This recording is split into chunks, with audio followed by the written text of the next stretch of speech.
Three roaring motorcycles pulled into the parking lot under the dim evening light. The riders, exuding smug confidence, dismounted and swaggered into the small diner, certain this would be an easy victory. What they didn't realize was that the quiet man sitting in the corner of the diner concealed a dangerous secret.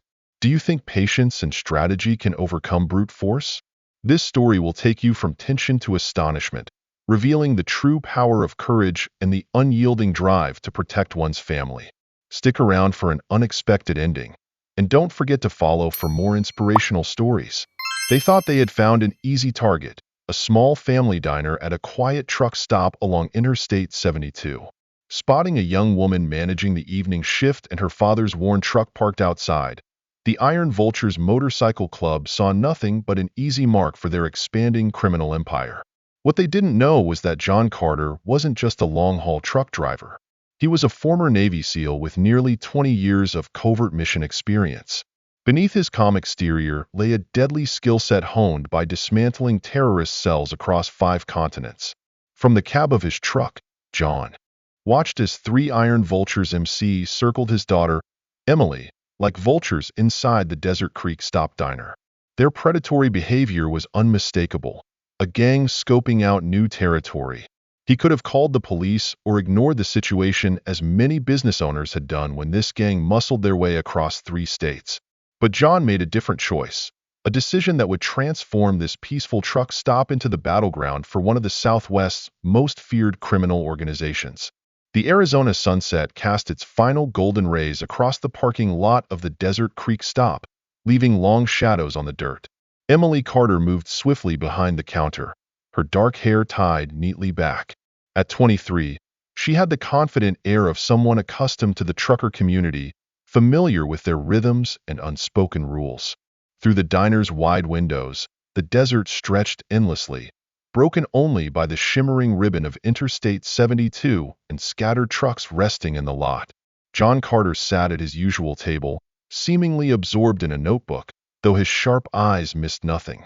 Decades of special operations had trained him to monitor multiple threats at once without betraying even a hint of tension. The rumble of motorcycle engines shattered the evening's calm. These weren't solo riders or a casual group stopping for coffee. This was an organized formation with a purpose. 3 motorcycles rolled into the parking lot, their chrome gleaming under the fading light. The riders dismounted with synchronized precision, their leather jackets emblazoned with the Iron Vultures MC's iconic skull and flame emblem. Leading the group was Victor Razor Mitchell, a man with a grizzled beard and piercing eyes that radiated authority. Beside him walked Leo Fong Davis, while the towering Ethan Bulldozer Parker brought up the rear, his sheer size dominating the trio. Inside the diner, conversations died as their heavy boots echoed against the linoleum floor. Emily maintained her professional demeanor, though John noticed the slight tension in her shoulders. Helen Moore, the evening manager, quietly slipped into the kitchen, her face pale with unease. "Welcome to Desert Creek Stop," Emily greeted them calmly. "Would you like to sit at the counter or a table?" Blade didn't respond immediately. His predatory gaze swept the room, assessing it like a hunter sizing up prey. The other patrons, 2 older truckers and a family of 3, shifted uncomfortably. The father quietly asked for the check, shielding his young daughter from the biker's stares. "This place looks nice," Blade finally said, his voice laced with mockery. "Clean. Seems like business is good." Emily's professional smile remained intact. "Thank you. Can I get you something to drink?" Snake stepped closer, deliberately invading her personal space.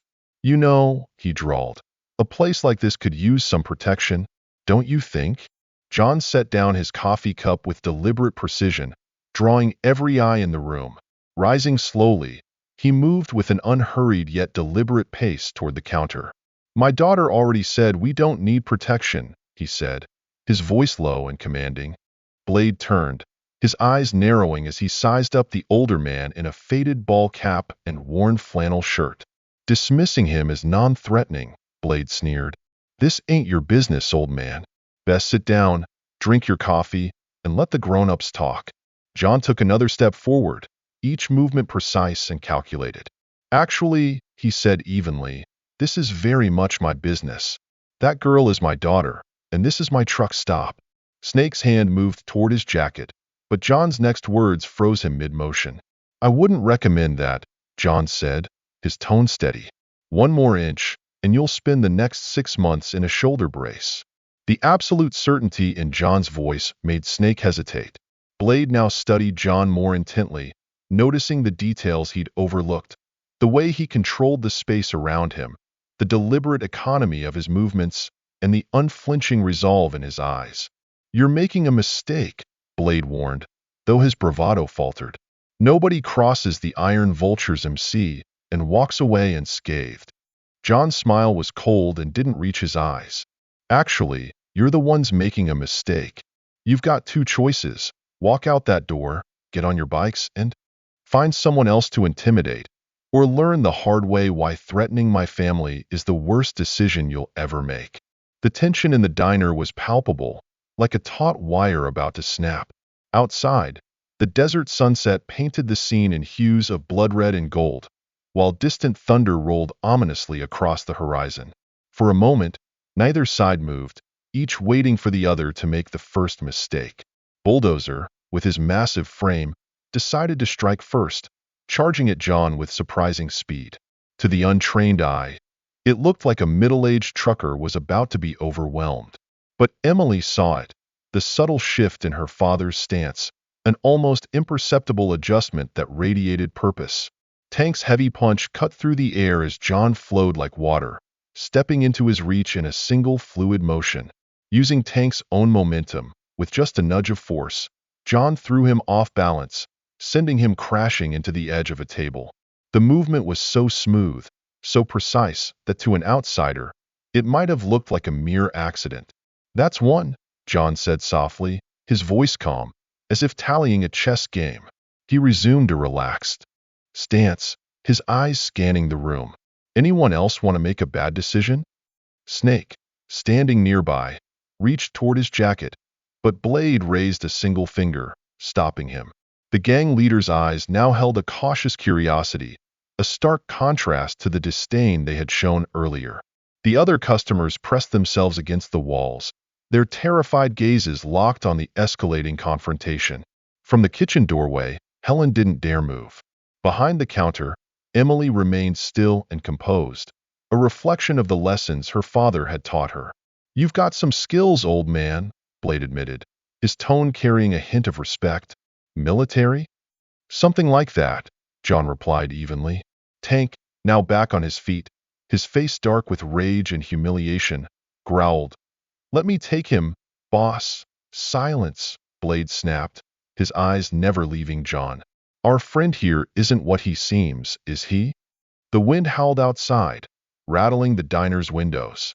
Darkness had fallen completely, leaving the fluorescent light spilling over the parking lot, casting strange, shifting shadows on the ground. I am exactly what I seem, John said calmly. A father protecting his family. A business owner defending his property. The question is whether you're smart enough to walk away. Lightning flashed outside, briefly illuminating the desert landscape through the windows. In that fleeting moment, Emily caught a glimpse of the man her father used to be, a warrior concealed beneath the quiet facade of a truck driver. Nobody backs down from the Iron Vulture's MC, Snake growled, though his voice lacked conviction. There's a first time for everything, John countered, as casually as if he were discussing the weather.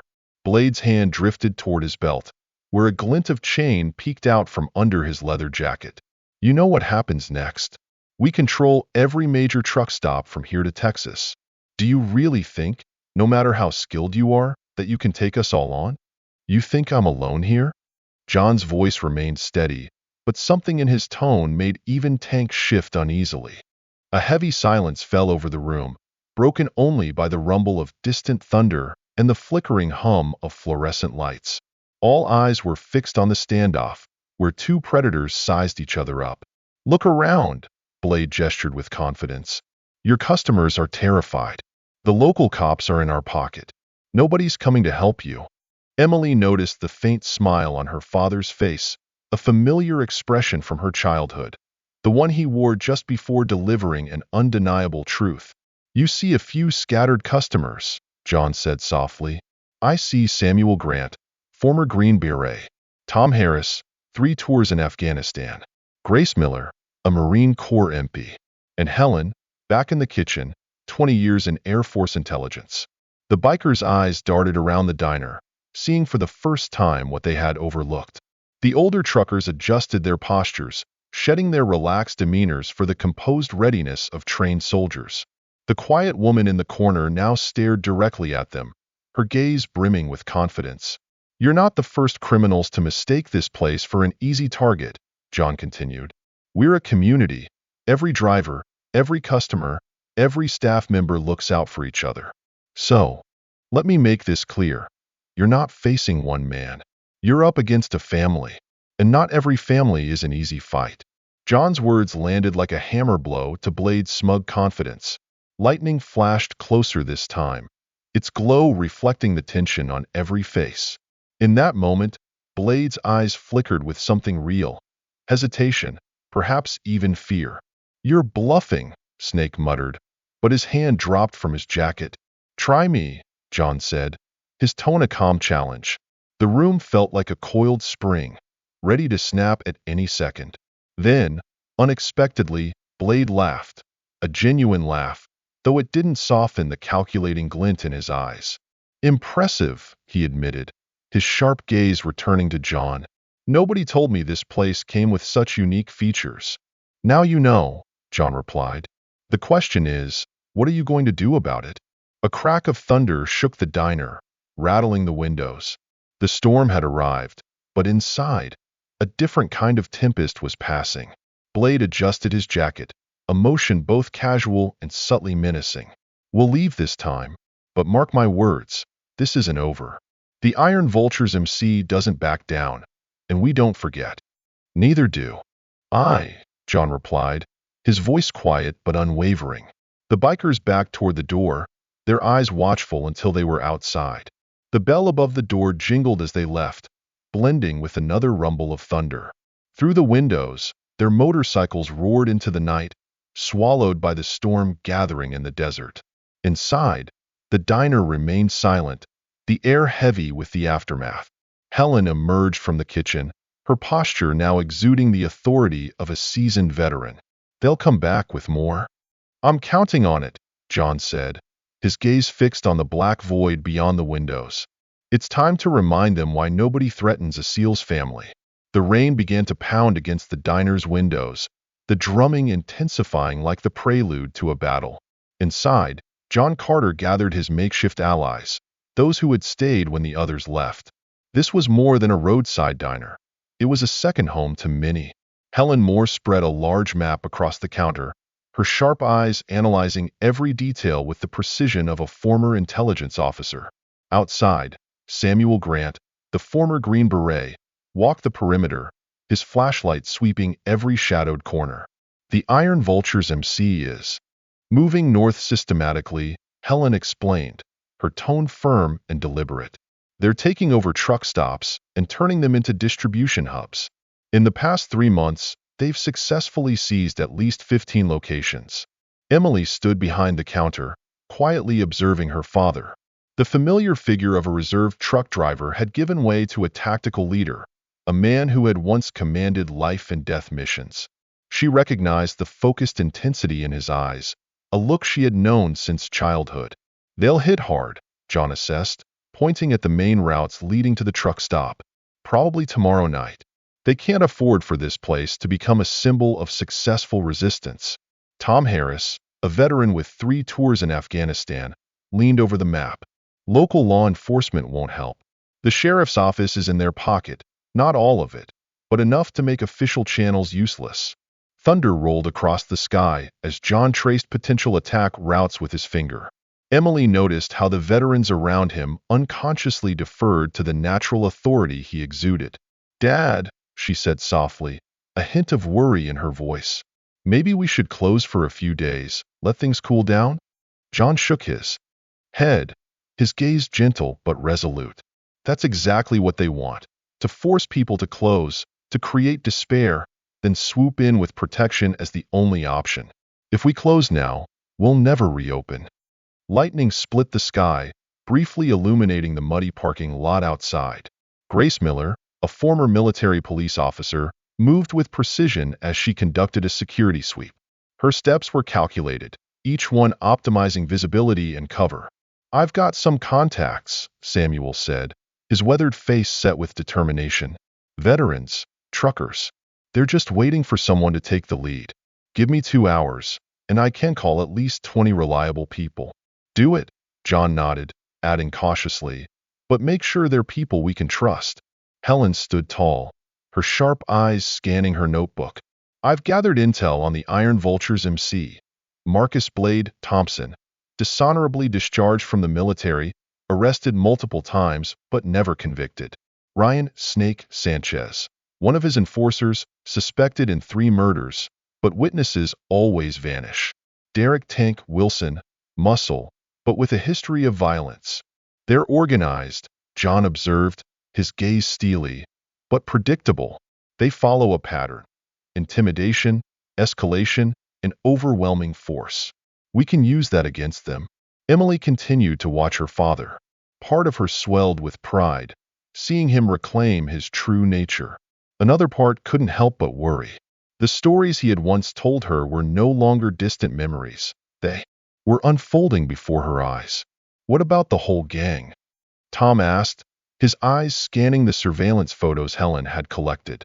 "They can mobilize at least 30 core members, maybe more, plus auxiliaries," Helen replied. "Numbers don't decide battles," John said, his voice firm, every word weighted with experience. "Position, preparation, and determination do. We're not just defending a truck stop, we're protecting an entire community." The storm outside grew fiercer, rain hammering against the roof like distant gunfire. Grace returned from her patrol, her coat dripping water as she reported crisply, "Perimeter's secure, but there's a vehicle watching us from a distance. Black SUV, looks like professional surveillance." "It's not just the bikers," John said, his expression unchanged. "They've got bigger backing, likely the Crimson Syndicate. The Iron Vultures are just a distribution arm, using legitimate businesses to move their goods. That's why they can't let us stand. They can't risk us undermining their whole network." The gravity of the situation settled over the group. This was no longer just a standoff with a local gang. It was a confrontation with a sophisticated criminal organization wielding vast power and influence. "We should call for reinforcements," Samuel suggested. "I know some guys from my old unit." "Not yet," John interrupted. "First, we let them think they have the upper hand. Let them commit their resources. Then we'll show them what happens when they threaten the wrong family." Helen studied him, her gaze piercing. "You're not just defending this stop, are you? You're setting a trap?" John smiled faintly, a smile that reminded Emily of their hunting trips when he'd spotted the fatal mistake of their prey. "Every gang has a weakness," he explained. "They confuse fear with strength, threats with power. We're going to teach them the difference." The rain continued to pour, blending with the rhythmic rumble of thunder. Inside the diner, the veterans quietly took up their positions, transforming every corner into a strategic vantage point. The once humble diner was becoming a fortress. Emily moved back behind the counter, her hand brushing the familiar wood surface as if seeking comfort. "What do you need me to do?" she asked, her voice steady. John looked at his daughter, his gaze soft. "Do what you always do. Run the diner, serve the customers, and let them think we're scared. Let them believe their pressure is working. And in the meantime," Helen added, a glint of understanding in her eyes, "we'll prepare a welcome they'll never see coming." The veterans moved with silent efficiency, each taking up their roles as if this were a mission they'd trained for their entire lives. The small diner was readying itself for a battle far greater than its size. "Remember this," John said, his voice low but resonating through the room like the storm outside. "We're not just fighting for ourselves. We're fighting for every truck stop, every business they've intimidated, and every community they've tried to control. They've manipulated everything," he continued, "but we're fighting for everyone they've bullied." John's words echoed like thunder within the quiet diner, blending with the storm raging outside. The rain would stop by morning, but inside the Desert Creek stop, Another storm was building, not to wash away the water, but to clear the road of the darkness threatening it. The long night ahead passed in concentrated silence, filled with purpose and preparation. Tomorrow would bring violence and revelations. But for now, everyone worked in unison. The veterans united once more under a familiar cause.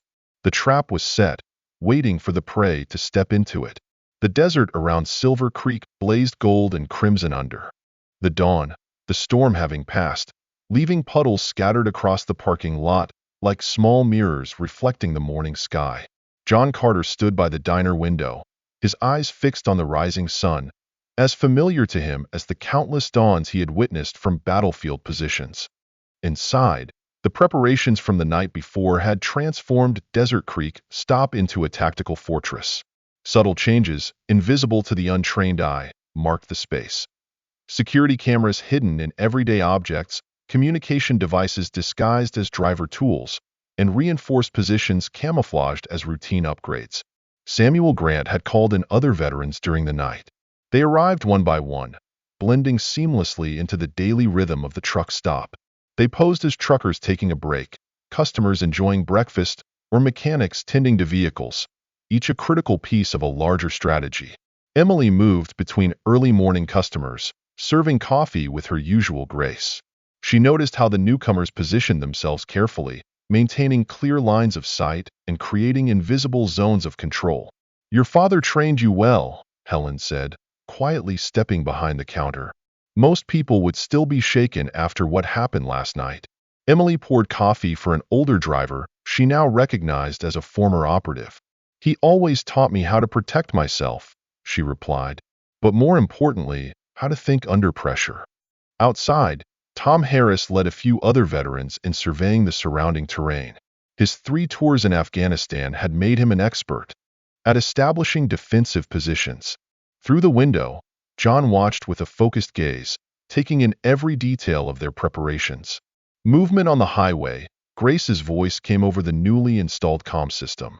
She was stationed in a nearby truck, an ideal spot for surveillance.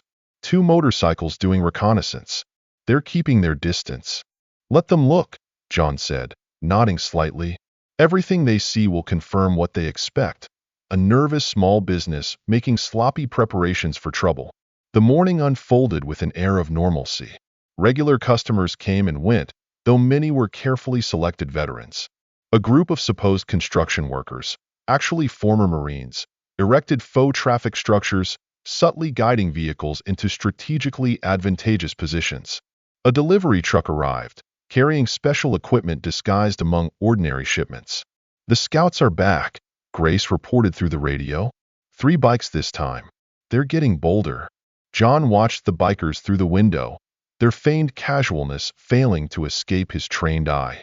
They're sticking to their usual playbook: intimidation, escalation, and overwhelming force. Everything's on schedule. By early afternoon, the truck stop had been subtly transformed. Every entrance was secured, every approach monitored, and every position fortified. Yet, from the outside, it all looked like just another day at work. "News from my source," Helen said, approaching John with a folder in hand. "The Iron Vulture's MC is rallying at a hideout 50 miles from here. They're pulling reinforcements from other chapters. Current estimates put them at over 40 bikes." "Good," John replied, his response catching Helen off guard. "The more, the better. The larger their force, the more exposed their weaknesses." Emily overheard as she rearranged some supplies. "They're bringing that many people just to deal with a truck stop?" "They have to," John explained. "We're not just a business resisting their protection racket. We're a threat to their entire operation. If one truck stop can stand, others will follow. They can't let that happen." As the sun dipped lower, casting long shadows across the parking lot, the final preparations were completed. The communication systems were tested, defensive positions confirmed, and emergency escape routes established. Every detail was checked with military precision. "You've done this before," Emily said softly during a rare quiet moment. "Not just fought," John replied, his eyes scanning the highway, where a scout's motorcycle had just sped past. "There are some organizations you can't confront head-on. Sometimes the best way to defeat An enemy is to let them think they're winning, until it's too late. The last rays of sunlight faded, giving way to darkness.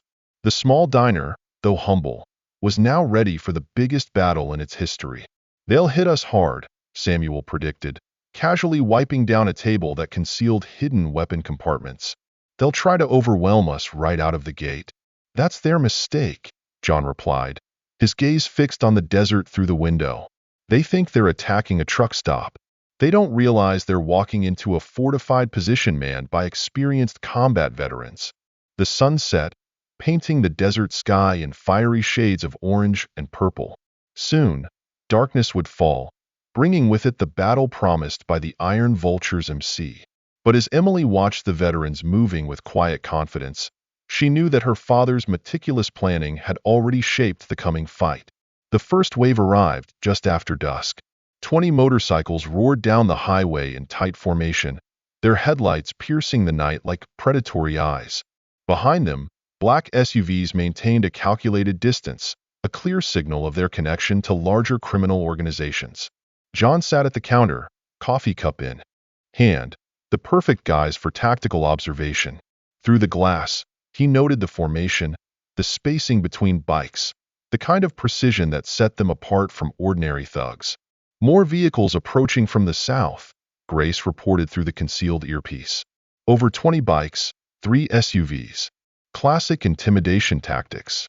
Emily continued to serve the few remaining customers, all veterans strategically placed within the diner. She moved calmly, her motions steady and deliberate, betraying no tension. The motorcycles pulled into the parking lot in waves, their engines growling as they surrounded the truck stop in a display of force. Blade led the pack, flanked by Tank and Snake. The other riders formed a loose perimeter, their engines idling ominously. "Right on time," John murmured, glancing at his watch. "Helen, is surveillance ready?"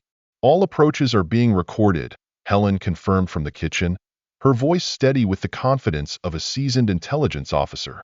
The SUVs stopped in strategic positions, their engines idling, and no one stepped out.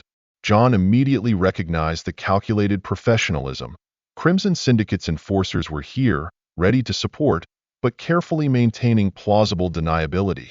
Blade was the first to dismount, his heavy boots crunching against the gravel as he strode toward the diner's entrance. The cold night air carried the faint hum of motorcycles in the distance. Reinforcements were coming, part of an elaborate show of force. "Last chance to reconsider," Helen warned over the radio. "They're holding nothing back." "Good," John replied quietly. "Let them throw everything they've got." The bell above the door jingled as Blade entered, followed closely by Snake, Tank, and 4 other riders.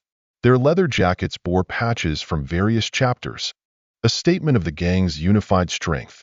"Good evening," Blade announced, his voice loud enough to echo through the diner, dripping with menace. "I hope everyone's ready for an exciting night." The remaining customers, disguised veterans, kept their heads down, eating quietly, fully immersed in their roles. Emily stood behind the counter, her posture relaxed but her readiness unmistakable. "The diner is closed," she said firmly. "I'll have to ask you to leave." Snake let out a sharp, grating laugh. "Closed? Sweetheart, we're the new management. We're here to discuss terms of your cooperation." John set down his coffee cup with deliberate precision, the soft clink drawing every eye in the room. Rising slowly, he moved with a steady, purposeful calm. "I thought I made our position clear last night," he said evenly. "You did," Blade replied, gesturing toward the force gathered outside. "Now it's our turn. A few tricks won't hold up against all of us." Outside, more motorcycles arrived, their headlights sweeping across the windows as they joined the encircling formation. The message was clear. Resistance was futile. "You're counting bikes and bodies, thinking numbers equal strength," John said, taking another step forward. "That's your first mistake." Tank moved closer, his massive frame casting a shadow under the fluorescent lights. "The only mistake was letting you walk away last night. That won't happen again." A faint smile crossed John's lips, though it never touched his eyes. "You still don't understand what you've walked into. This isn't one man against many. This is a trap you weren't smart enough to see." The certainty in his voice made Blade hesitate, his eyes narrowing in suspicion. "You're bluffing," he said, but the confidence in his tone faltered. "Try me," John said softly. "But tonight, this ends." A subtle signal passed. The veterans seated throughout the diner began shifting into position, their movements precise and measured. Emily quietly slipped away from the counter, removing herself from immediate danger. "One last chance," John said, his voice unyielding. "Leave now, forget this place, and find somewhere else to peddle your threats." Blade didn't answer with words. Instead, he pulled a heavy chain from his belt, the links clinking menacingly. His men followed suit, producing iron rods, brass knuckles, and other tools of intimidation. "Wrong move," Snake sneered, his grin smug. "Let's see what happens to those who don't respect the Iron Vulture's MC." John slowly shook, his head, his gaze colder than steel. "No. Tonight, you'll learn what happens. When you threaten the family of a Navy SEAL," he didn't finish the sentence. In an instant, the guise of a middle-aged truck driver vanished, replaced by the deadly precision of a seasoned warrior. Before anyone could react, John closed the distance to Snake, disarming him with surgical efficiency. The chain clattered to the floor, a harbinger of the chaos to come. The veterans shed their disguises in unison, moving with practiced coordination. Years of combat experience turned the diner into a battlefield, where sheer numbers stood no chance against superior skill. Outside, hidden positions sprang into action. The Iron Vulture's encirclement was instantly countered by an invisible force that had been lying in wait. Concealed floodlights snapped on, blinding the bikers while illuminating their positions for the veterans. Trucks staged as out of service blocked every exit, cutting off the SUVs. "All units, execute," John's command echoed through the comms. The response was swift and precise. Grace Miller and her team emerged from their ambush points, each step calculated, their movements honed by years of military police training. In moments, the parking lot devolved into chaos, as motorcycles were immobilized and their riders overwhelmed. Inside, Blade instinctively stepped back, his hand drifting toward the gun hidden under his jacket. "Don't," John warned, his voice steady and commanding. "If you draw, this gets much worse for you." Blade froze, recognizing the tone of someone who had faced death and mastered it. Around him, the gang's enforcers, men once feared, were being systematically taken down by opponents they hadn't even known were there. "The perimeter is secure," Samuel Grant's voice came through the radio. 8 targets neutralized, no casualties." From the kitchen, Helen, stationed at the command post, quickly relayed updates. "Police have been notified, only trusted officers, fully vetted." Emily watched from her position near the kitchen, observing her father orchestrate the entire operation with unshakable calm. This was the man she had glimpsed in childhood memories, a quiet warrior who had taught her that true strength lay in control and precision, not brute force. Tank tried to stand, his face contorted with fury. "You're dead. When my reinforcements get here—" "They're not coming," John interrupted, his tone almost conversational. "Check your phones. Every route your reinforcements could take has been intercepted by a few old friends of mine."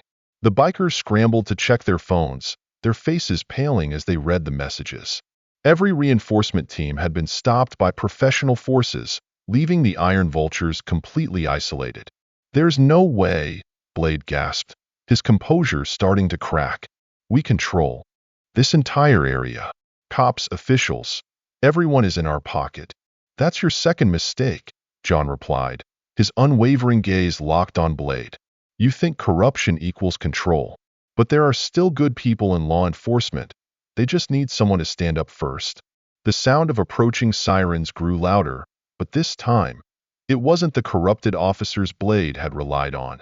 State police tactical teams and federal agents, quietly coordinated, had been waiting for this exact moment. "You have no idea what you've just done," Snake snarled, clutching his injured wrist. "We're working with the Crimson Syndicate," John interrupted, cutting him off. "Right now, they're finding out that their entire distribution network has been dismantled.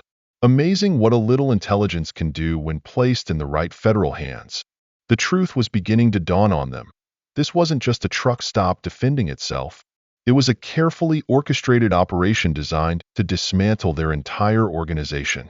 8 months, Helen said, stepping out from the kitchen with a thick folder in her hands. 8 months of tracking your operations, recording every connection, every official you bribed.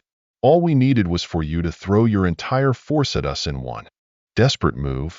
Flashing lights from police cars surrounded the diner, transforming it into a makeshift command center. What the Iron Vultures MC had envisioned as a show of dominance was now unraveling into their worst nightmare. A federal operation disguised as a local skirmish. You played us, Blade said, his tone a mix of grudging respect and fury.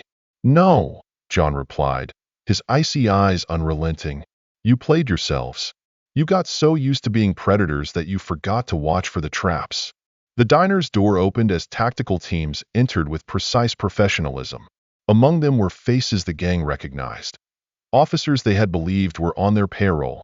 Anti-corruption task force, Helen explained, her voice carrying a quiet satisfaction. Your bribes helped us identify who needed to be weeded out. The good ones were more than willing to help take the bad ones down. Emily watched silently as the bikers were disarmed and handcuffed one by one, their bravado dissolving under the harsh fluorescent lights. What they thought was a simple truck stop had exposed them to a force they never anticipated. A coalition of veterans and law enforcement waiting for the right moment to strike. John stood in the midst of it all, his quiet composure unshaken as the gang realized they had fallen into his trap. Remember what I said about choices? John's voice carried across the room, his gaze slicing through the defeated bikers. You made every wrong one, and now you'll live with the consequences. Helen, who had coordinated the entire operation alongside federal agencies, handed another folder to a nearby agent.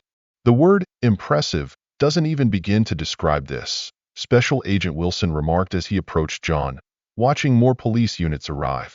State police tactical teams secured the perimeter while DEA agents meticulously searched the Crimson Syndicate SUVs.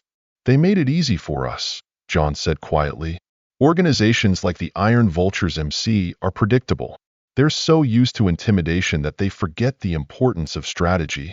Emily moved among the federal agents, serving coffee and observing the scale of the operation unfolding around her. Every few minutes, the radios buzzed with reports of additional arrests at sites across 3 states. The attack on Desert Creek Stop had triggered a chain reaction, leading to the takedown of the entire Iron Vultures MC network. Mr. Carter, Agent Wilson continued, we've been trying to crack this organization for 2 years. How did you pull this off without tipping them off? Helen stepped forward, holding yet another folder. People see what they expect. A quiet truck stop, a simple owner, a few regular customers. It was the perfect cover for building an intelligence network. Outside, Blade and his top lieutenants were separated and loaded into different vehicles. Their earlier smugness had been replaced with the shock of complete defeat. Each one was being interrogated by federal agents, revealing further connections within their organization. Sir, a young agent approached John, handing him a tablet. You'll want to see this. Local police just raided the Iron Vultures headquarters. They've uncovered documents linking them to Crimson Syndicate operations in 5 states. John nodded, unsurprised. They got careless. Success makes these organizations overconfident. They stop securing their information. It's a common mistake. Through the diner's windows, more headlights appeared on the highway. But these weren't reinforcements for the Iron Vultures. Instead, unmarked vehicles carrying senior federal officials arrived, ready to take over the scene. Latest report from the field teams. Grace's voice came through the radio. 25 sites raided simultaneously, 37 arrests, including 5 corrupt officers and 3 judges. Emily noticed the faint smile on her father's face. She now understood why he had chosen this moment to spring the trap. Last night's attack hadn't just been repelled. It had become the key to unraveling an entire criminal empire. They thought they were taking over a truck stop, Helen explained to Agent Wilson. In reality, they walked into a federal operation months in the making. Every threat they made, every move they executed, only added to the evidence we needed to dismantle them. The late-night air was filled with the thrum of helicopter blades as federal transport units arrived to take key suspects into custody. Representatives of the Crimson Syndicate, who had come to witness the Iron Vulture's show of dominance, now found themselves implicated in a sprawling drug trafficking investigation. This operation will dismantle their entire network, won't it? Emily asked, standing beside her father near the counter. John watched as more evidence, laptops, phones, documents, was brought in from the SUVs. That was always the plan. Let them think they're the predators until the trap closes, leaving them no way out. Agent Wilson regarded the former Navy SEAL with a mix of awe and respect. You turned their arrogance against them. The harder they pushed, the more evidence they exposed. Through the diner's window, the dawn light began dissolving the night, revealing the full scale of the operation. The parking lot was filled with law enforcement vehicles. Technicians worked tirelessly, and the once feared reputation of the Iron Vulture's MC was now reduced to remnants. A message from Washington, Helen announced after checking an encrypted notification. The director wants to personally congratulate the entire team. He says this operation has dismantled one of the largest criminal networks in the Southwest. Emily looked at the satisfied faces of the veterans, men and women who had been instrumental in realizing her father's plan. The truckers and customers who had seemed so ordinary were now revealed as seasoned warriors, quietly awaiting this moment. They had other targets, Agent Wilson remarked, scanning. Intelligence reports. Truck stops, small businesses across the region. Not anymore, John replied firmly. By this morning, every law enforcement agency across 3 states will act. The Iron Vulture's MC is finished. The golden morning sun bathed the desert in light, marking the end of an old chapter and the start of a new one. What began as an effort to protect a family business had evolved into a decisive strike that shifted the balance of power across the region. John stood in the makeshift command center, his modest diner, watching live feeds of coordinated raids against Iron Vulture's MC properties throughout the area. The headquarters at Phoenix Ridge just fell, Helen reported, working in sync with multiple agencies. We've recovered their entire accounting ledgers, records of extortion payments, drug shipments, and lists of officials on their payroll. DEA agent David Sanchez entered, his tactical gear still dusty from the early morning raids. We've finished inspecting the Crimson Syndicate vehicles. They weren't just here to observe. They brought distribution plans, route maps, contact lists, everything we need to dismantle their entire network. Emily stood behind the counter, trying to maintain some semblance of normalcy while the diner had become the nerve center of an investigation targeting a major criminal enterprise. Through the window, she watched technicians inspect every vehicle and piece of equipment the Iron Vultures had brought in their failed show of force. You need to see this, a young FBI analyst said, handing John a tablet. We intercepted communications from the Crimson Syndicate leadership. They're not happy. John studied the messages, his expression calm and composed. As expected, he said, they're preparing to respond. Helen, her years of experience evident, nodded. We've already begun implementing Phase 2. Every reaction they might make has already been accounted for. Outside, more tactical teams arrived, setting up in positions that seemed random to the untrained eye, but were actually part of a meticulously planned defense system. They're moving assets north, Agent Sanchez reported, his eyes glued to satellite data. 3 convoys crossed the border in the past hour.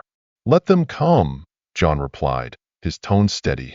Every move they make only exposes more of their network. Through the diner's window, Emily saw Tank being led to an interrogation vehicle. The once defiant enforcer now, slumped, broken, as federal agents pressed him with questions, extracting details even John hadn't uncovered yet. Another update from Washington, Helen said, reviewing an encrypted message. The CIA is now involved. The connections between the Iron Vulture's MC and the Crimson Syndicate have expanded this to an international jurisdiction. Agent Wilson returned from his interrogation with Blade, his expression one of satisfaction. He's talking, trying to make a deal. Says he can give us everything on the organization, including the Crimson Syndicate's supply routes. John nodded, unsurprised. Men like him only have loyalty when they feel invincible. Once that's gone, they'll sell out anyone to save themselves. The morning unfolded with military precision as every part of John's plan came to fruition. Each passing hour brought more arrests, more evidence, and more connections laid bare. What began as an intimidation attempt against a truck stop had become the linchpin in unraveling a vast criminal empire. "Mr. Carter," Agent Sanchez asked during a brief lull, "how did you know they'd throw so many resources at a single location? It seems like an unnecessary risk on their part." John gave a faint smile, one filled with the wisdom of years spent in strategic operations. Organizations like theirs can't allow any successful resistance. If one truck stop stands, others will follow. They had no choice but to make an example, and instead, they became the lesson. Helen approached, carrying a new report. Law enforcement across 3 states is mobilized. Their assets, businesses, and bank accounts are all being seized. Emily watched her father coordinate with federal agencies, his calm demeanor mirroring the precision he had once shown her when teaching how to change a tire. A steady hand concealing the intricate mind of a strategist who had meticulously planned every aspect of this operation. "The Crimson Syndicate is responding," Grace's voice came through the radio. "Several vehicles are moving from the Rio Grande border. Looks like an armed team." "Right on time," John replied. "Agent Wilson, is your border team in position?" Wilson checked her tablet. "They're in place as planned. Those vehicles won't get within 100 miles of here." Outside, morning traffic began to pick up. Ordinary trucks blended with unmarked federal vehicles, creating the perfect cover for the ongoing operation. To an outsider, Desert Creek stop appeared no different from any other truck stop, unless they noticed the tactical teams discreetly stationed throughout. "You never intended to just defend this truck stop, did you?" Emily asked softly. This was all part of something bigger. John gazed out the window as another biker was escorted away, providing more evidence against the organization. Sometimes, the best way to defeat an enemy is to let them think they're winning, until they lose everything. The sun rose higher, illuminating the true scale of the operation. What the Iron Vultures MC believed was an expansion of their territory had instead exposed their entire network to a force they never saw coming. A coalition of veterans, law enforcement, and federal agencies working as one. At 3:15 p.m., the first signs of retaliation from the Crimson Syndicate appeared. 3 unmarked SUVs attempted to breach a state police checkpoint 18 miles from Desert Creek Stop. Their professional driving and coordinated formation left no doubt. These were not ordinary criminals. "Contact from the south," Grace's voice came through the command network. 3 vehicles, tactical formation, bypassing inspection, moving fast. John stood by the diner window, his gaze fixed on the shimmering desert horizon where the heat waves distorted the view. His face remained calm, but Emily noticed the subtle shift in his stance. The soldier in him was ready. "Right on time," Helen remarked, her eyes glued to the surveillance monitor. "Antonio Rivera, Crimson Syndicate's top enforcer, crossed the border 3 hours ago. He's known for quick and overwhelming responses." Agent Wilson moved toward his tactical team, but John raised a hand to stop him. "Wait, let them get closer." "You're sure?" Wilson asked, skepticism evident in his tone. "We've got teams in position." "Trust me," John said calmly. "Sometimes, you have to let the enemy think they're succeeding to lead them exactly where you want them." The SUVs maintained high speeds, skillfully evading the first wave of law enforcement response. The driver's precision betrayed training that could only come from military backgrounds or Crimson Syndicate's rigorous conditioning. Second wave inbound, Samuel reported from the observation post. 2 more vehicles from the east, looks like a professional support team. Inside the diner, the remaining customers, actually undercover agents, kept their composure, casually inspecting their weapons and monitoring the situation. Emily continued pouring coffee, her steady movements providing the perfect cover for their coordinated surveillance. "They're good," Agent Sanchez observed, binoculars in hand. "Using the terrain for cover, maintaining tactical spacing. This isn't amateur work." "No," John agreed. "They're professionals. That makes them predictable." The lead SUV crested the final hill before Desert Creek Stop, its engine roaring as it accelerated toward what appeared to be an unprotected truck stop. Behind it, the other vehicles maintained a tight formation, ready to support. Positions, John ordered, his voice steady and firm. The desert erupted into a coordinated display of precision. Concealed barriers and broken-down trucks unfolded, revealing fortified positions. Veterans who had pretended to nap in their truck cabins stepped out with practiced efficiency. Every angle of approach was now within the sights of those who had been waiting for this moment. All targets contained, Grace reported through the radio. The SUVs were quickly surrounded by a hidden network of traps laid out long before their arrival. Their tactical approach unraveled as they realized every move they had made had been anticipated. Rivera is in the lead vehicle, Helen reported, studying the thermal imaging feed. 3 passengers, heavily armed. Second vehicle has 4, third has 3. John observed the Crimson Syndicate operatives as they assessed the situation. He'd seen their type before.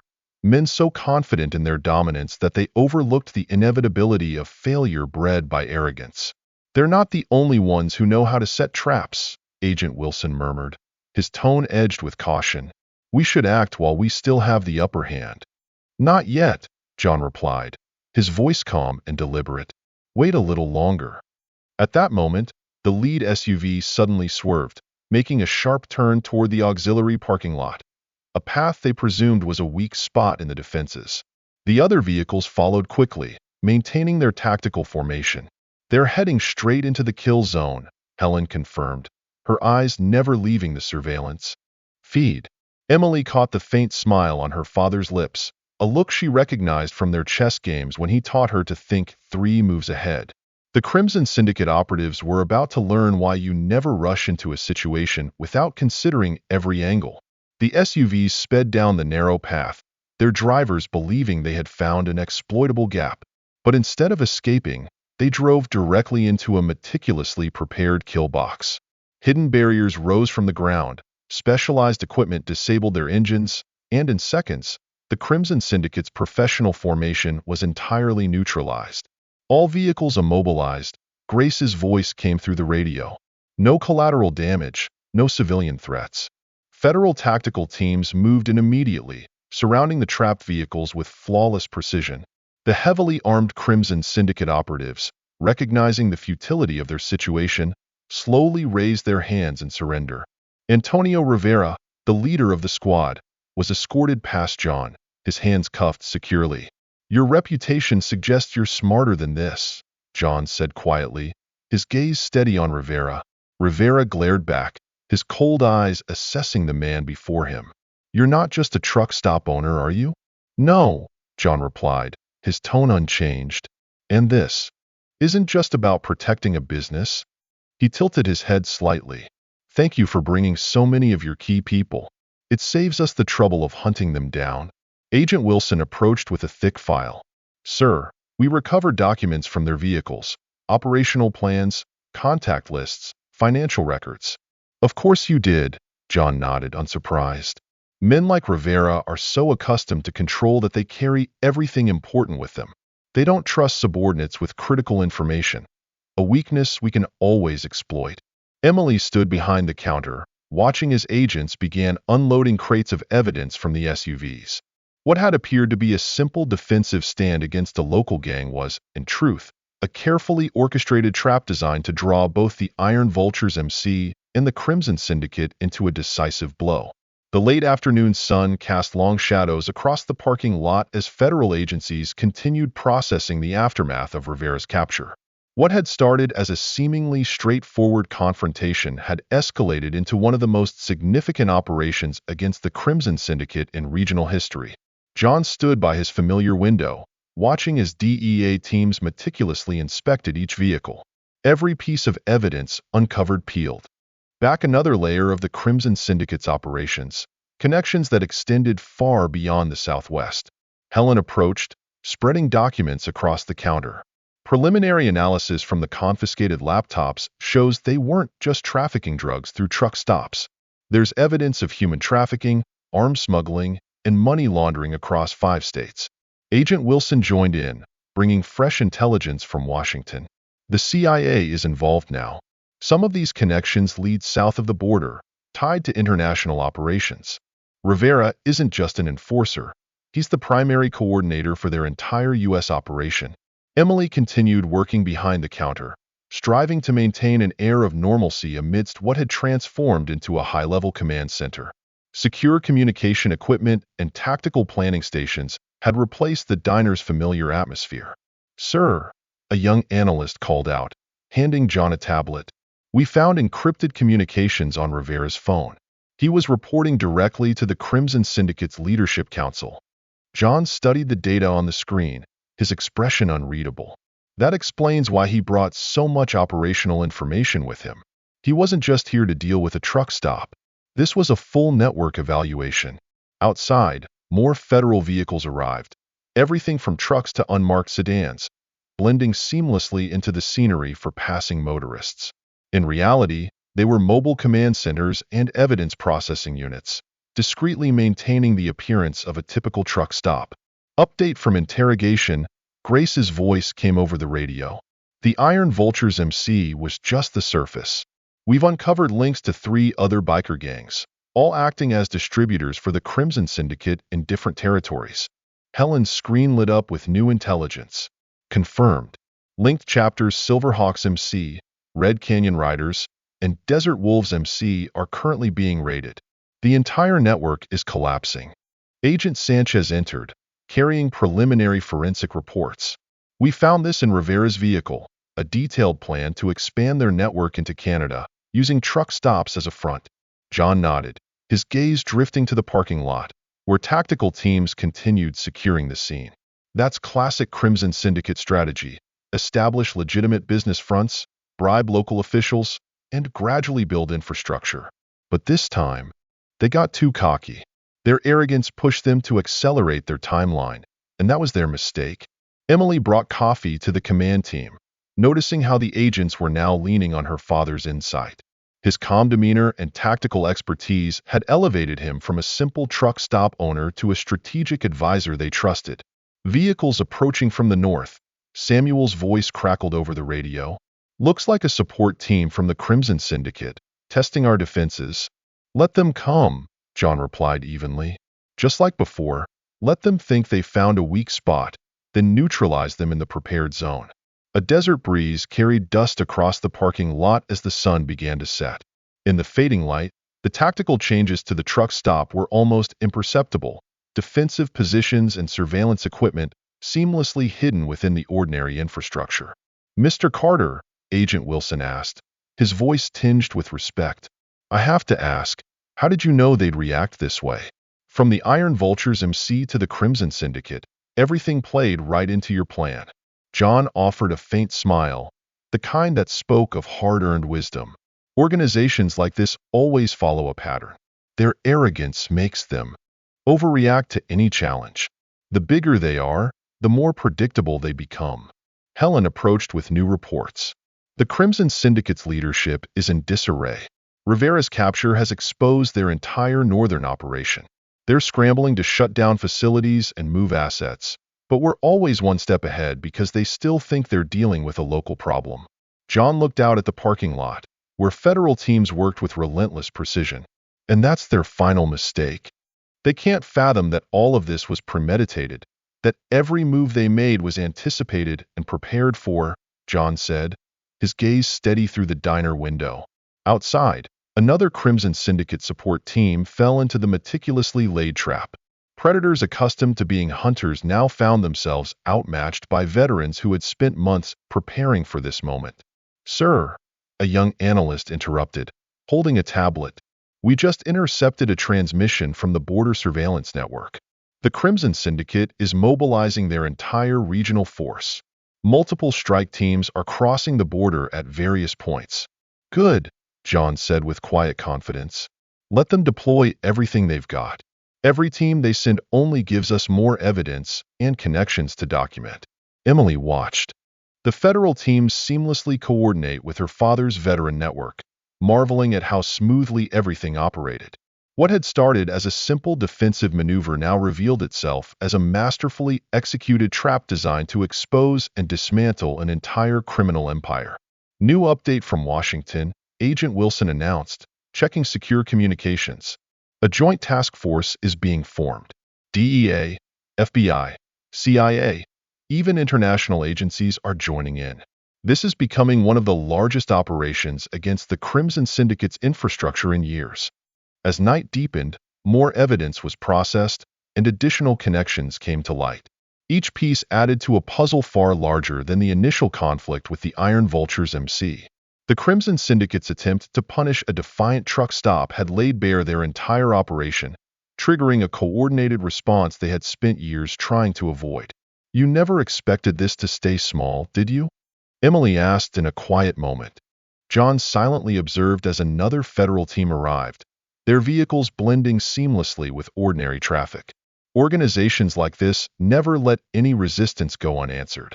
The bigger they are, the harder they hit back against even the smallest sign of defiance. "We just had to be ready when they did." The hum of helicopter blades echoed through the desert air, bringing more federal resources to the scene. What began as an effort to protect family and community had become a large-scale operation, meticulously planned to reshape the criminal landscape across multiple states. At midnight, more evidence was cataloged, more connections exposed. A stark truth emerged. The Crimson Syndicate's greatest weakness wasn't their strategy or resources, it was their arrogance. Their inability to recognize that sometimes the quietest adversary is the most dangerous, not because of weapons or numbers, but because of patience, planning, and the ability to turn the enemy's strengths into their fatal vulnerabilities.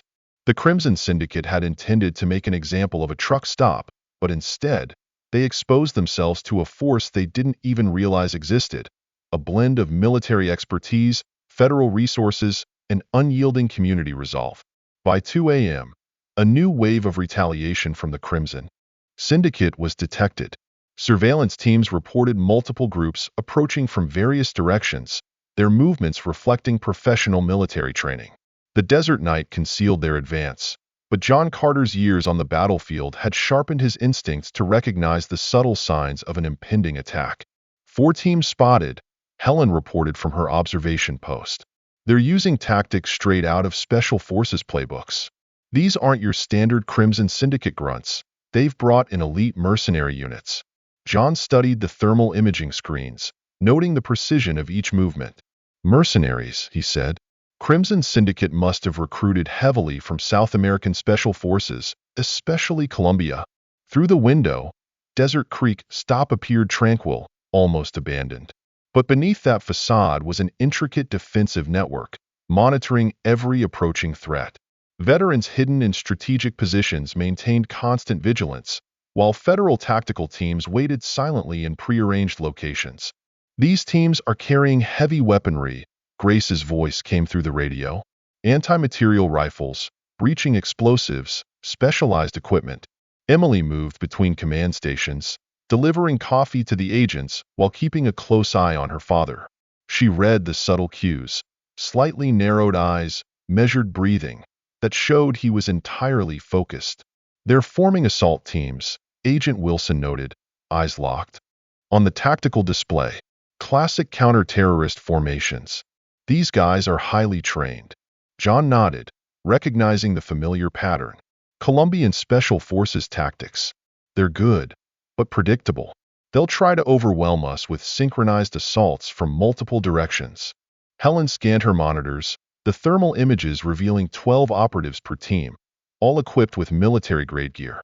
"They've studied our apparent defenses and think they've found a weakness." "Let them think that," John replied calmly. "What they see is exactly what we want them to see." The desert wind carried faint sounds of movement as the assault teams advanced into position. To an outsider, the truck stop appeared vulnerable, its defenses focused on obvious approaches. But John had spent decades understanding how professionals think and plan their attacks. Heavy vehicles approaching from the highway, Samuel reported over the radio. "Looks like weapons platforms providing fire support." Agent Sanchez examined his tactical display. "They're going all in. Elite teams, multi-million-dollar equipment, all to take down a truck stop."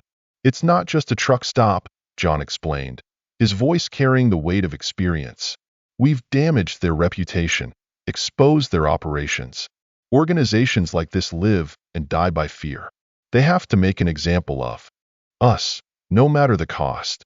Emily quietly observed as federal teams coordinated with her father's veteran network, each group contributing unique skills to the defensive strategy. What had begun as a confrontation with local criminals had evolved into a complex counterterrorism operation. All units in position, Helen announced.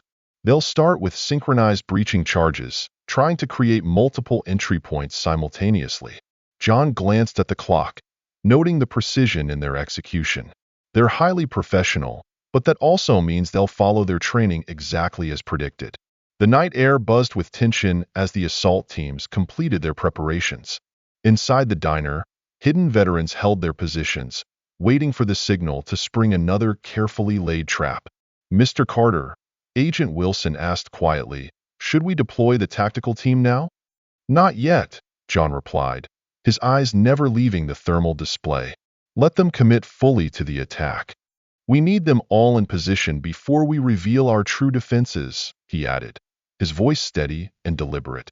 The Crimson Syndicate teams moved with the precision of seasoned operatives accustomed to executing high-stakes missions. Each member understood their role, confident that this would be a decisive, overwhelming assault. Their intelligence suggested this was a well-defended target, but not one capable of withstanding an assault coordinated by elite military contractors. "They're in position," Helen reported, her eyes fixed on the surveillance monitors. "All teams are ready, awaiting orders." John gave a slight nod. "Let's see if they live up to their reputation."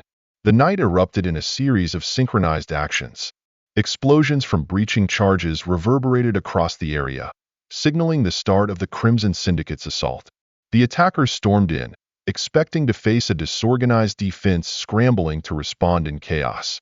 Instead, they encountered something entirely different.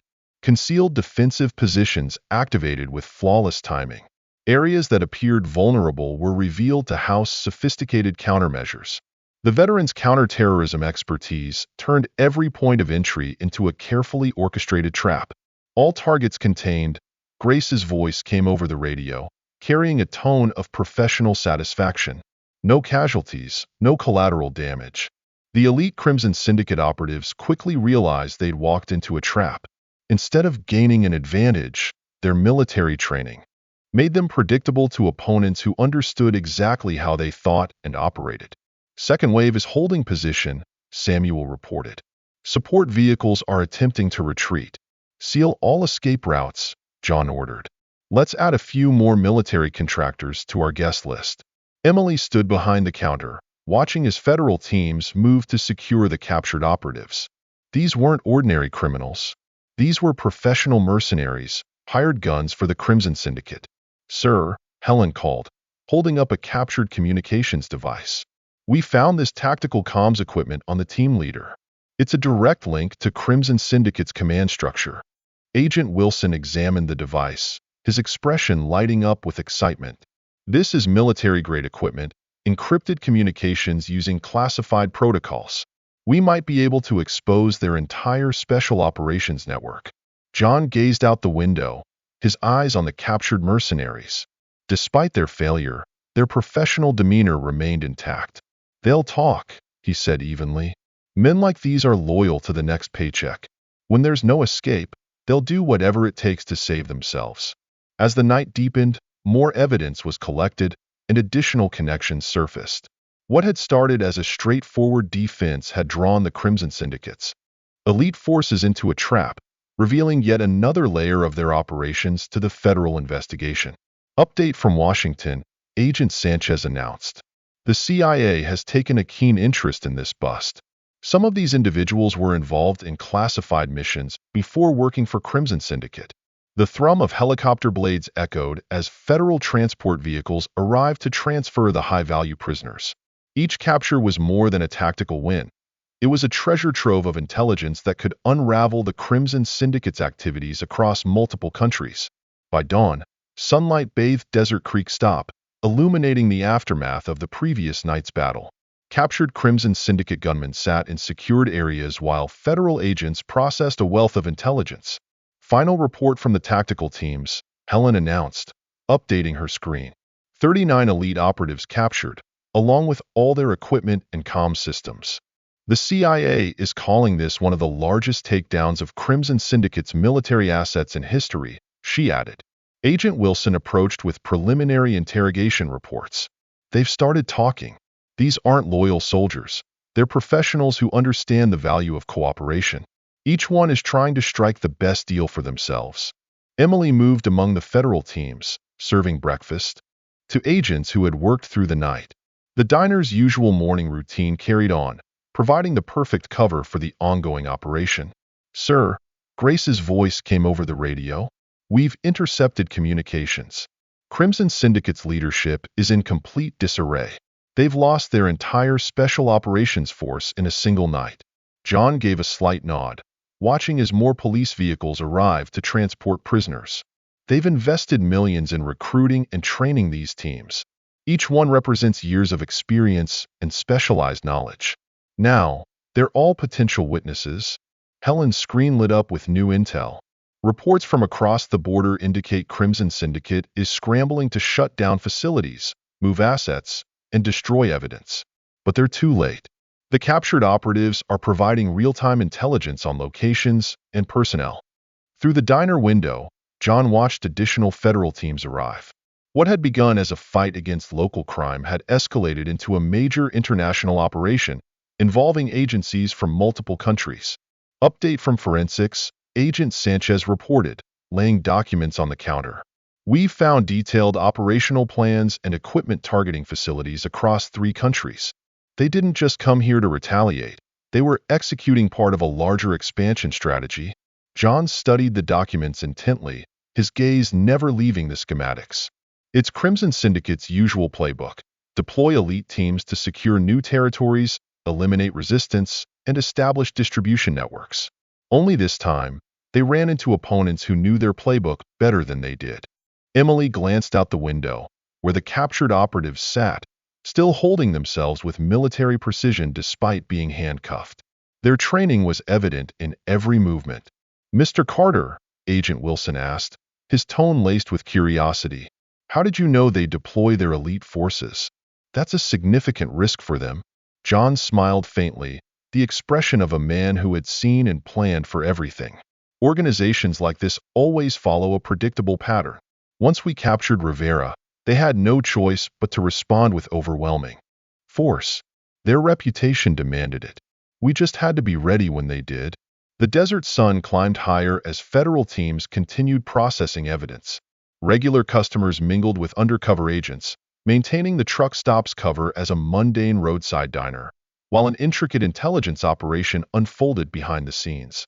"Sir," Grace's voice came through the radio again. "New movement detected south of the border. Looks like they're mobilizing regular forces this time. Not elites, just grunts. A desperate move. They've lost their elite units and are now relying on brute strength," John noted, his gaze calm. "Predictable but ineffective." Agent Sanchez studied the tactical display, which showed the approaching vehicles. "They're not even trying to be subtle anymore, just throwing numbers at the problem." "They don't have a choice," John explained. "Their special ops teams are gone, their advanced equipment disabled, their secure communications exposed. All they have left is an attempt to overwhelm with sheer numbers." Emily watched her father assess the situation, his eyes gleaming with tactical insight. She understood now why he seemed almost satisfied when the Crimson Syndicate deployed their elite teams. Every sophisticated asset they used had become evidence, a valuable source of intelligence. "Update from Washington," Agent Wilson announced, reviewing priority messages. "The Joint Task Force is expanding. What we've uncovered here is leading to operations across the hemisphere. The intelligence from these captured operatives is just the beginning," John concluded. "Each one is a specialist who's spent years embedded in the Crimson Syndicate. They've seen operations, locations, and personnel that regular law enforcement could never reach." On Helen's screen, a map of Crimson Syndicate's dismantled assets grew larger. "They're trying to shut everything down, but not fast enough. The captured operatives are providing real-time intel, faster than they can react." The morning progressed with the arrival of more federal resources. Every hour brought new discoveries as the captured operatives traded information for leniency. "Do you know what their next move will be?" Agent Wilson asked quietly, his eyes on the approaching Crimson Syndicate grunts. John nodded, his expression steady. They'll throw everything they have left into one final attack, trying to overwhelm with numbers. But without their special ops teams, without tactical planning, they're just making themselves easier targets. The desert wind carried dust across the parking lot as preparations continued. What had started as a simple defense had become a sophisticated trap, not just capturing soldiers, but crippling an entire criminal organization's special operations capabilities. The afternoon sun blazed over Desert Creek Stop as Crimson Syndicate forces rallied for their final assault. With no elite teams or tactical planning left, they relied on sheer numbers, gathering every soldier and vehicle they could muster for one last push. Multiple convoys approaching from 3 directions, Helen reported from her observation post. Thermal imaging shows at least 80 personnel, heavily armed but poorly organized. No tactical formations, no coordination. John observed the approaching forces through binoculars, noting their desperate haste. They're rushing, making mistakes. Without their special ops teams, they've lost all tactical discipline. Emily moved through the defensive positions, distributing water to the veterans and federal agents preparing for the impending fight. The diner, now fully evacuated of civilian customers, had transformed into a fortified command center. "Sir," Grace reported through the radio, "they've got pickup trucks mounted with machine guns. Looks like they're trying to compensate for losing their elite teams with brute firepower." Agent Wilson surveyed the tactical displays showing the incoming threat. "We should call in air support." "This is exactly what we wanted," John interrupted, his voice calm yet firm. "Let them throw everything they have left. It makes it easier for us to identify and document every remaining asset they can use." The vehicles approached, shimmering in the desert heat, creating an illusion of power. But on the thermal screens, the reality was clear. A large, disorganized force barreling toward what they believed to be an easy target. "Latest update," Helen reported, monitoring communications. "Crimson Syndicate's leadership is in total disarray. Conflicting orders are flying between factions. There's no clear chain of command."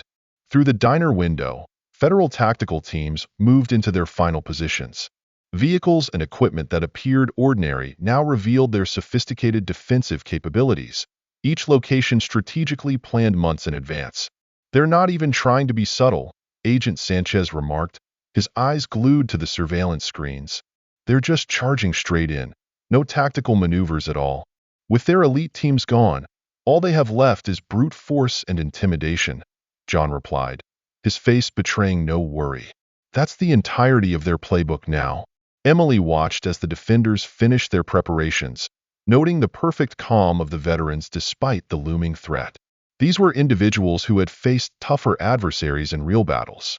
A desperate assault by the Crimson Syndicate couldn't shake their resolve. "All teams are ready," Grace confirmed over the radio. "Defensive positions are set, and containment areas are fully prepared." The afternoon heat distorted the air over the parking lot as the Crimson Syndicate forces drew closer. Dust clouds from their vehicles signaled their arrival, but any element of surprise had been sacrificed in their rush. "Mr. Carter," Agent Wilson spoke quietly, his tone tinged with unease. "Even with our preparation, those numbers are daunting." "Numbers don't decide victories," John replied, his voice carrying the weight of experience. "Position, preparation, and purpose do. They're not attacking us. They're walking into another trap." Emily stood behind the counter, her eyes following the growing presence of federal forces processing the site. She couldn't look away from the unfolding scene. What began as an overwhelming show of force by the Crimson Syndicate had turned into the largest criminal asset forfeiture she had ever witnessed. "They never had a chance, did they, Dad?" she asked softly. John shook his head, his gaze fixed on the view outside, where agents meticulously cataloged evidence from the captured vehicles. The moment they lost their elite teams, they lost any hope of an effective tactical response. Everything since has just been about collecting evidence. The desert wind carried swirling dust across the battlefield as the last prisoners were escorted away. What began as a defense against local crime had evolved into a large-scale operation, not just capturing soldiers, but dismantling the administrative structure of a major criminal organization. As the sun set over Desert Creek Stop, federal teams continued processing the wealth of intelligence and evidence from Crimson Syndicate's failed attack. The parking lot had transformed into a field command center, with mobile operations units and evidence processing stations nestled discreetly among ordinary trucks. Final figures are in, Helen reported from the monitoring station. 87 Crimson Syndicate operatives captured, 32 vehicles seized, including 6 weaponized platforms. But the real prize is the documentation in those vehicles: financial records, personnel lists, operational plans. John watched the operation through the diner window, noting the excitement among federal analysts uncovering new connections. They brought their regional infrastructure with them, he observed. Financial records, personnel lists, operational blueprints, everything we need to dismantle their organization. Emily moved among the federal teams, delivering coffee to agents who had worked through the night. She marveled at the controlled chaos of this large-scale intelligence operation, realizing that just days ago, this was an ordinary truck stop. "Sir," Agent Wilson approached, holding a thick file. "We just uncovered complete banking records, accounts, transactions, shell companies. Their entire money laundering network is laid out." "Because they panicked," John explained, his voice steady but weighted with experience. "Without their elite teams, they lost strategic control. Instead of protecting sensitive data, they kept everything close and handed it all to us." Helen's screen displayed an expanding map of Crimson Syndicate's disabled assets. "They're scrambling to shut down facilities and relocate personnel, but they're too slow. The captured operatives are providing real-time intelligence on locations and key figures." Night fell, bringing cooler air but no reprieve for Crimson Syndicate. Each seized vehicle yielded new information, opening doors for federal agencies to exploit. Latest interrogation updates, Grace reported over the radio. The Crimson Syndicate's regular operatives lack the discipline of their elite teams. They're spilling everything: locations, contacts, operations we didn't even know existed. Agent Sanchez laid additional documents on the counter. "We've uncovered their entire distribution network: routes, safe houses, compromised officials. Everything is meticulously documented." John nodded, his eyes scanning the intel. Crimson Syndicate's usual flaw: documenting everything to manage a sprawling organization. When those records are seized, they become the organization's Achilles heel. Emily observed federal teams meticulously cataloging evidence. She now understood why her father had been almost satisfied when Crimson Syndicate sent their final forces. Every vehicle and operative they deployed brought more evidence into federal hands. "Mr. Carter," Agent Wilson asked quietly, "how did you know they'd bring everything, exposing their entire infrastructure?" "Because I've seen this before," John replied, his tone reflective yet sharp. "Organizations like this always follow a pattern. When they lose their elite teams, they lose their ability to think strategically and start making emotional decisions instead of calculated ones." The night wore on, and more federal resources arrived. Each passing hour brought new discoveries from the seized documents, turning Crimson Syndicate's desperate attempt at retaliation into a systematic dismantling of their network. "Other agencies are requesting priority access to the evidence," Helen reported, her eyes glued to her communication screen. "DEA, FBI, Treasury, they all want to tap into this intelligence trove." "They'll get what they need," John stated firmly. "These files will keep federal teams busy for months, maybe even years. Each new connection will lead to fresh investigations, new operations." The desert night carried a dry wind that stirred the dust around the temporary federal camp. Ordinary trucks mingled with government vehicles, maintaining the facade of a typical truck stop while behind the scenes, intelligence gathering operations continued. "Sir," Grace's voice came through the radio. "Border Patrol reports increased activity at crossing points. Crimson Syndicate assets appear to be fleeing back to Mexico." "Too late," John replied, his voice calm but resolute. "We've mapped their entire organizational infrastructure. Wherever they run, federal teams will follow. They'll collapse entirely without their administrative infrastructure, organizational records, or professional teams," John said, his gaze fixed on the distant horizon through the window. "They can't maintain territorial control, and rival Crimson Syndicate factions will quickly move in to seize the void." The second dawned since Crimson Syndicate's defeat broke over Desert Creek Stop, painting the desert in shades of golden pink, a symbol of hope. The Federal Command Center buzzed with unceasing activity, processing the massive influx of intelligence. John stood in his usual spot by the window, observing the seamless coordination that had transformed his truck's stop into the focal point of an international operation. "Report from across the border," Helen announced, her eyes glued to the real-time data on her screen. Rival Crimson Syndicate factions are already mobilizing to seize abandoned territories. Exposed facilities are being evacuated, but federal teams are tracking every movement. Agent Wilson approached, holding an updated dossier from Washington.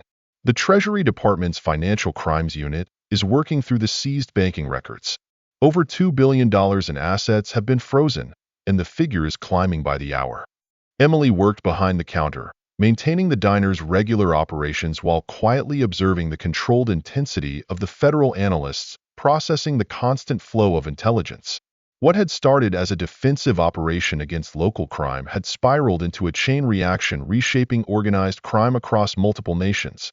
Border surveillance detects increased conflict between rival organizations. Grace's voice echoed through the radio. "They're fighting over distribution routes we've exposed." John nodded slightly, his gaze fixed on an evidence transport truck arriving. That was inevitable. Nature abhors a vacuum. Take down one criminal organization, and others will rush to fill the gap. But now, we have their operational map. We know exactly how they function. Helen continued monitoring reports at her station. Similar operations are being launched at other transportation hubs.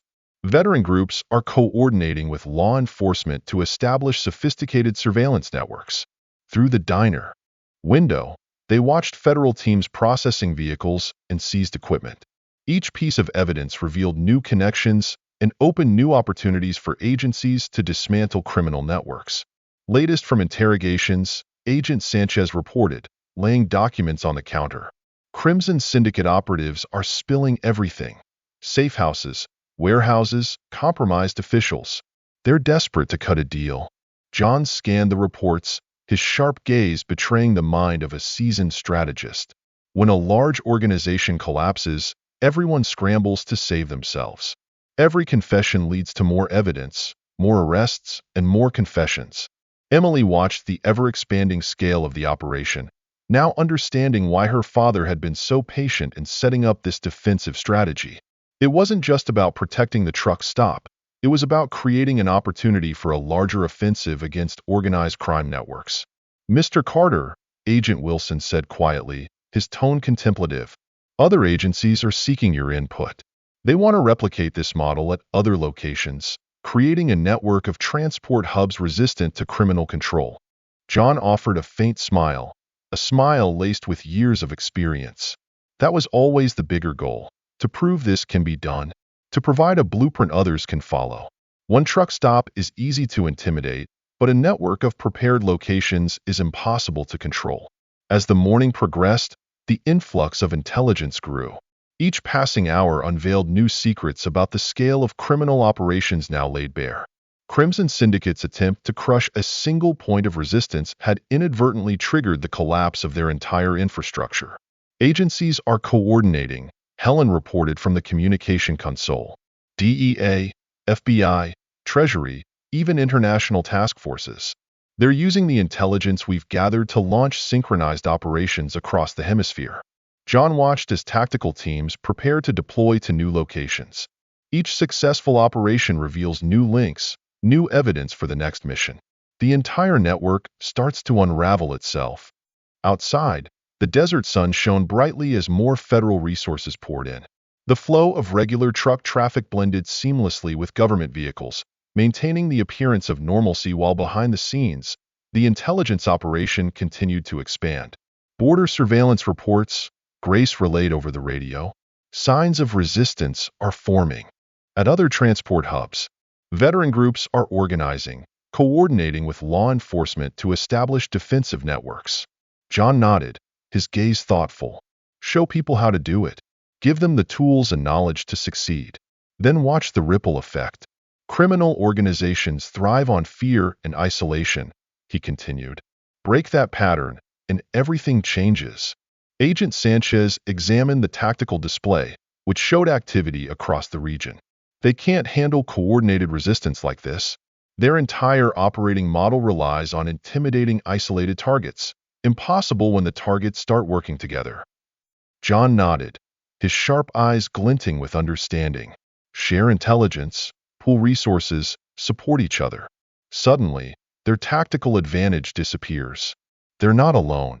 Resistance becomes possible when communities unite. The very networks criminals use to spread fear can be used to spread courage.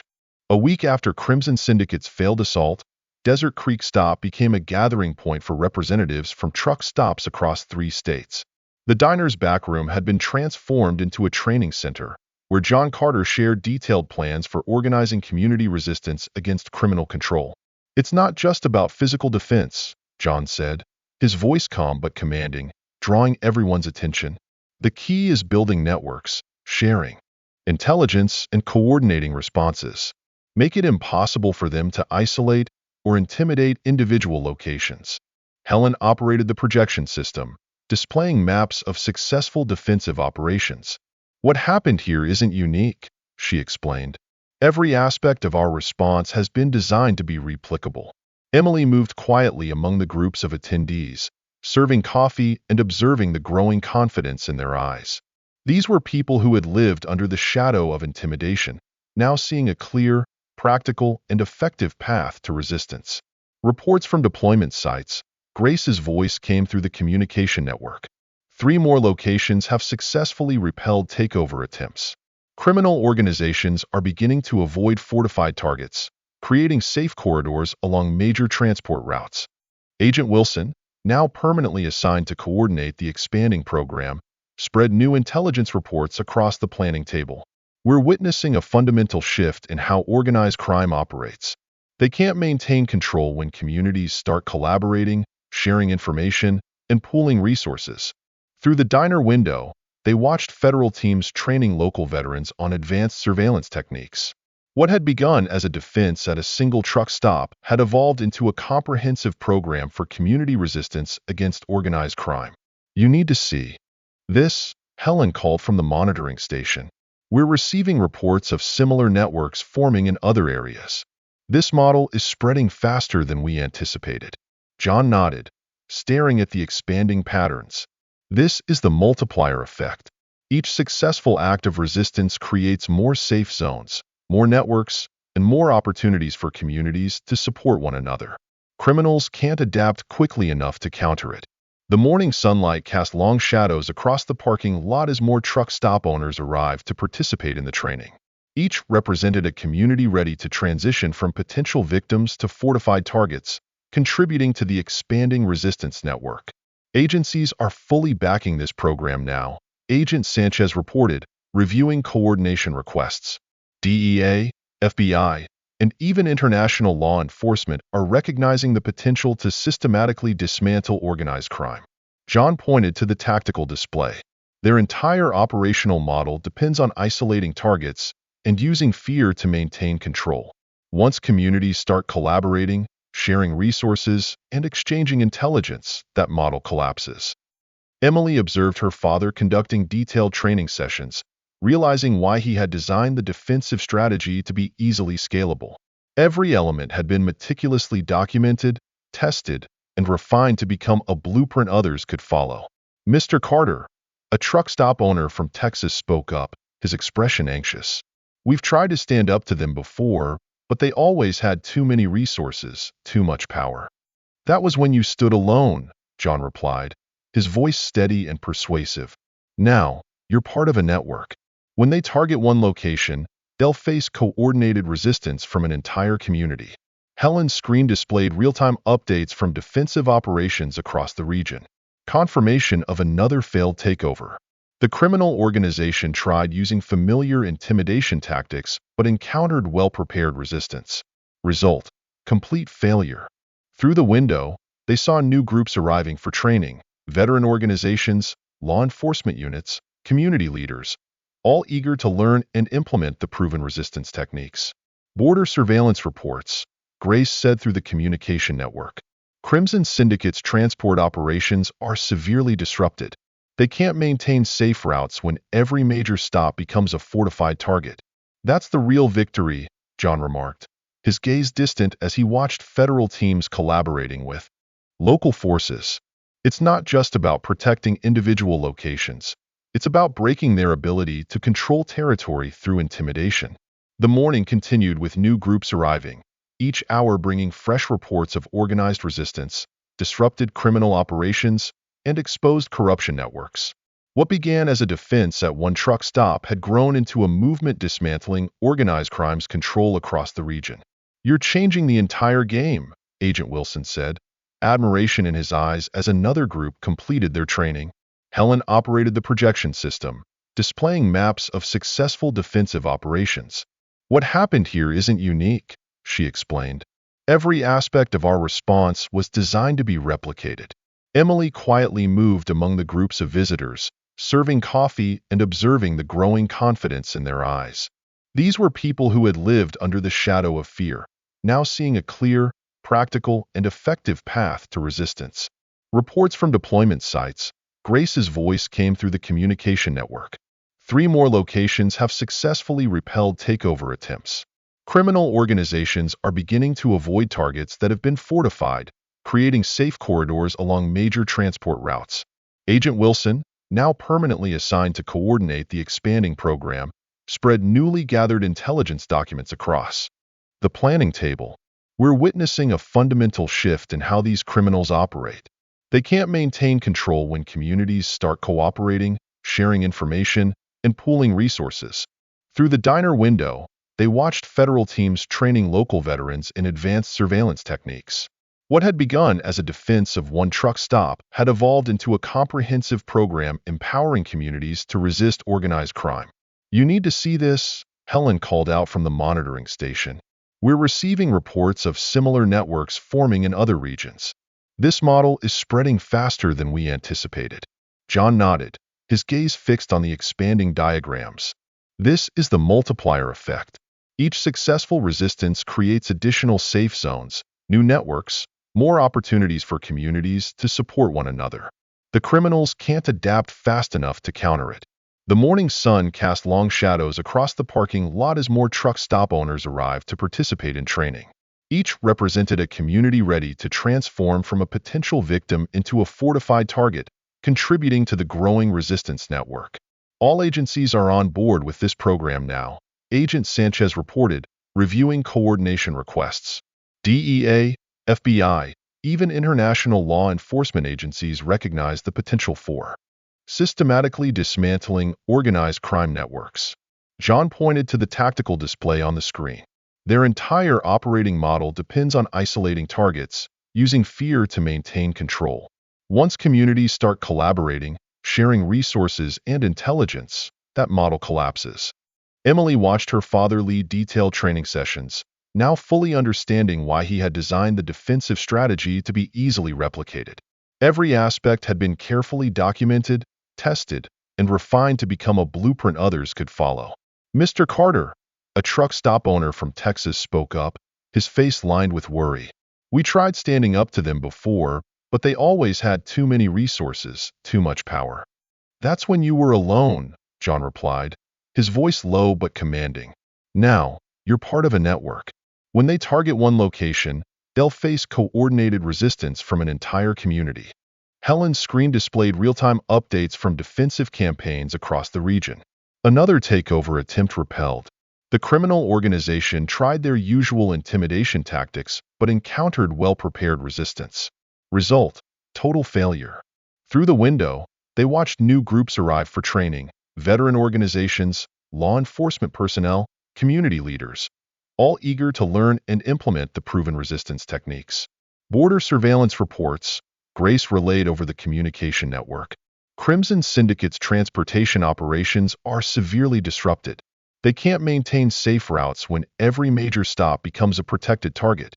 "That's the real victory," John observed, his gaze distant as he watched federal teams coordinate with local forces.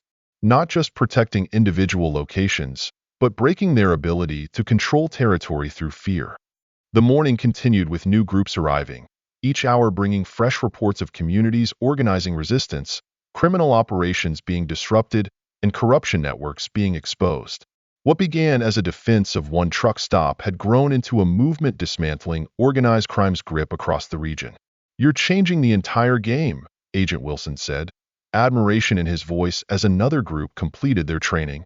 John nodded, his demeanor calm but filled with quiet satisfaction. "Show people that they are not alone, that resistance is possible when communities stand together. The network criminals use to spread fear can be repurposed to spread courage and unity." The morning sunlight illuminated training exercises in the parking lot, where federal teams worked with local defenders. What began as a simple protective measure had evolved into a comprehensive community resistance program, supported by sophisticated intelligence networks and tightly coordinated response procedures. Reports coming in from international locations, Agent Sanchez announced, reviewing global security updates. Similar networks are forming in Europe, Asia, and South America. The model is being adapted to local contexts, but the core principles remain highly effective. John studied the strategic analysis display, his voice steady with the weight of experience. Organized crime thrives on isolation and fear. Once communities start collaborating, sharing resources and intelligence, that mechanism of control completely collapses. Emily watched the transformation of the truck stop where she had grown up, a mixture of pride and awe swelling within her. From a humble diner, this place had become the epicenter of a movement reshaping how the world confronts organized crime. Preliminary assessments show a 70% drop in successful criminal takeovers at fortified transport hubs, an FBI analyst reported to John. They're being forced to restructure their entire operating model and are failing at it. John scanned the latest intelligence reports and nodded slowly. Their entire system relies on maintaining control through intimidation. Once that stops working, they have no alternative strategy. Through the diner window, they observed more groups arriving for advanced training: law enforcement agencies, community leaders, and security experts, all eager to learn and implement the proven techniques. Border surveillance report, Grace relayed over the communication network. Criminal transportation operations are disrupted across all major routes. They can no longer move goods through protected areas. "This is the domino effect," John noted, watching federal teams coordinate with international observers. Each successful act of resistance creates more safe zones, more defense networks. The entire criminal infrastructure begins to crumble. Emily moved through the command center, watching her father coordinate the expanding defense networks. Now she fully grasped the scale of what he had built. What started as seemingly simple defenses had grown into a comprehensive strategy empowering communities to stand firm against crime. "What you've created here isn't just about security," Agent Wilson remarked, her voice filled with admiration. "It's about empowering communities to stand up to intimidation. The impact goes far beyond fighting crime." John nodded quietly, his gaze steady, his satisfaction evident. "It's always been about that. Show people they're not alone. Give them the tools and knowledge to work together. The rest will follow naturally." Emily stood behind the counter, watching the familiar golden hues of the desert sunset. 6 months had passed since the Iron Vulture's MC first walked into Desert Creek Stop, and the truck stop had subtly but profoundly changed. Modern security systems were hidden in everyday equipment, sophisticated communication networks were disguised as trucker tools, and a steady flow of federal agents and international observers blended seamlessly into the daily rhythm of the diner. John Carter sat in his usual corner, sipping coffee while reviewing reports from protected sites around the world. His quiet defiance of local threats had grown into something far larger than he had ever imagined, a system dismantling criminal control over international transportation routes. Emily observed the evening diners, truckers, undercover agents, and international observers, all gathered to learn how a simple truck stop had become a model for combating organized crime on a global scale. "You know, Dad," Emily said softly, her eyes drifting to the parking lot, "when those bikers first came in here, I never imagined it would lead to this." John smiled faintly, his gaze distant. "Sometimes, the smallest actions lead to the biggest outcomes. It just takes the courage to stand firm and the patience to let things unfold the right way." This story of resilience and unity invites reflection. If you were faced with threats, would you have the courage to stand up for your community? Share your thoughts in the comments. Every perspective can inspire others. If this story resonated with you, don't forget to share it so the message of solidarity and bravery can reach farther. Thank you for supporting the channel. Like, share, and subscribe for the latest updates. These stories are gathered from various sources and do not represent any individual or organization. They are shared to promote the values of humanity and have been rewritten with the help of AI. If there are any inaccuracies, please understand with kindness. Wishing you the best in life.